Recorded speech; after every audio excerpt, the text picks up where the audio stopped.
Human anatomy. Lungs. Humans need a continuous supply of oxygen for respiration. Humans take in oxygen and leave out carbon dioxide, which is the poisonous waste product in the process of respiration. The lungs are an essential respiratory organ in the human body. The human anatomy consists of two lungs. They can be called as the left and right lung, respectively. The left lung has 2 lobes, while the right lung has 3 lobes. The lungs contain approximately 1,500 miles of airways and about 300 to 500 million alveoli. The total surface area is approximately 70 square meters in a fully grown human body, roughly the size of a badminton court.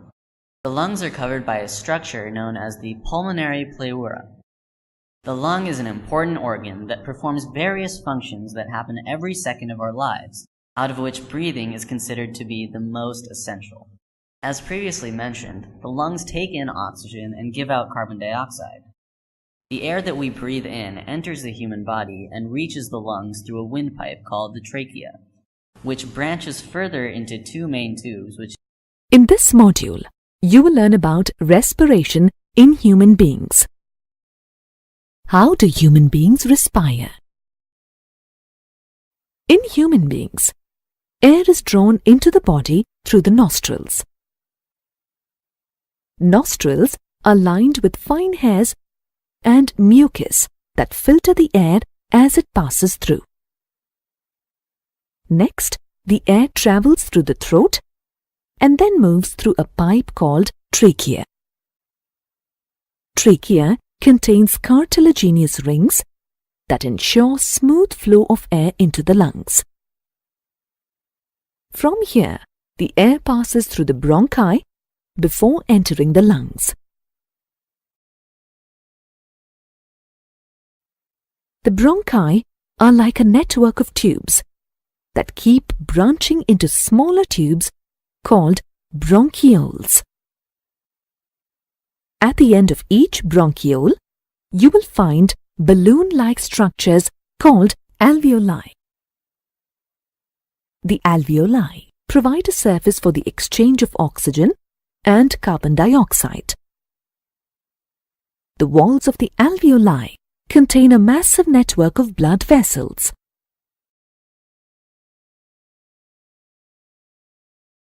When we breathe in, we lift our ribs and flatten our diaphragm. As a result, the chest cavity becomes larger. Air gets sucked into the lungs and fills the expanded alveoli. The oxygen in the alveolar air is taken in by the red blood cells in the alveolar blood vessels. The oxygen in the red blood cells is then transported to all the cells in the body. The cells in turn release carbon dioxide, which diffuses into the blood and is then released into the alveoli. In large animals like elephant, it is difficult for oxygen to reach all parts of the body through diffusion. Hemoglobin, a respiratory pigment present in red blood cells, has high affinity for oxygen. This pigment binds with oxygen from the air in the lungs and forms oxyhemoglobin. Later, through oxyhemoglobin, oxygen is distributed to all the tissues in the body. The tissues in turn release carbon dioxide, which diffuses into the nearby blood capillaries. Carbon dioxide is more soluble in water than in oxygen. Therefore, carbon dioxide is generally transported through blood as bicarbonate, which is its dissolved form. In this module, within the lungs, the bronchus divides repeatedly to form bronchioles. Oxygen travels through these bronchioles and reaches the alveoli, each of which is surrounded by a network of capillaries. A section of one alveolus shows the presence of numerous alveolar chambers with pores. Blood containing RBCs is seen flowing through the capillaries. The oxygen molecules from the alveolus diffuse into the capillary and then get absorbed by the bluish-purple RBCs. This causes oxygenation of the RBCs, and a transition in their color from bluish-purple to red is observed. The blood moving into the alveolus contains RBCs and carbon dioxide molecules.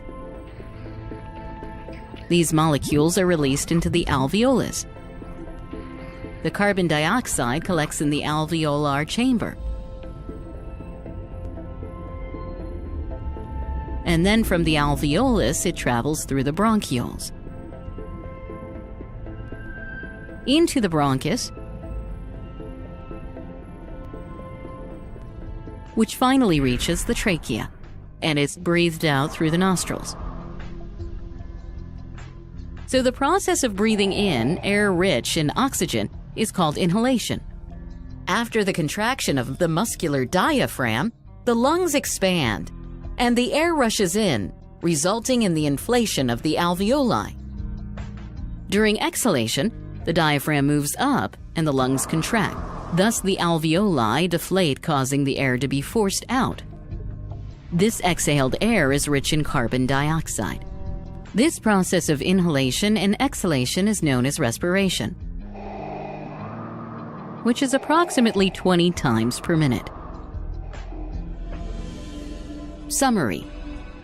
In the thorax region, the rib cage and the diaphragm are observed, which play a vital role in respiration. Present within the rib cage are the pleural membranes, which enclose the lungs. The right lung consists of 3 lobes,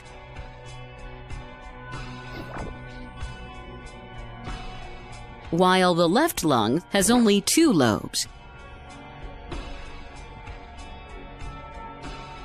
Both the lungs are associated externally with bronchi, which unite and extend into the trachea. As we breathe, the oxygen molecules enter the nostrils and travel downwards, through the pharynx and trachea, to finally reach the bronchi. From each bronchus, oxygen travels into the lungs. Within the lungs, the bronchus divides repeatedly to form bronchioles. Oxygen travels through these bronchioles and reaches the alveoli, each of which is surrounded by a network of capillaries. As blood flows through the capillaries, the oxygen molecules from the alveolus diffuse into the capillary. This causes oxygenation of the RBCs.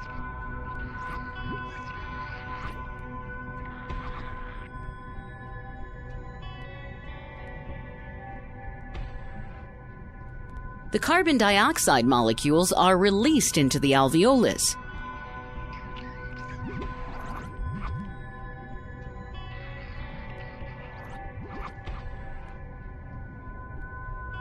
They are collected in the alveolar chamber, and then from the alveolus, it travels through the bronchioles.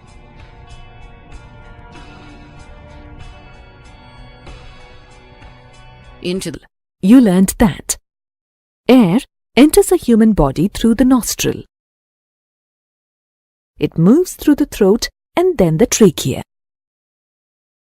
From the trachea, it enters the bronchi and then goes into the lungs.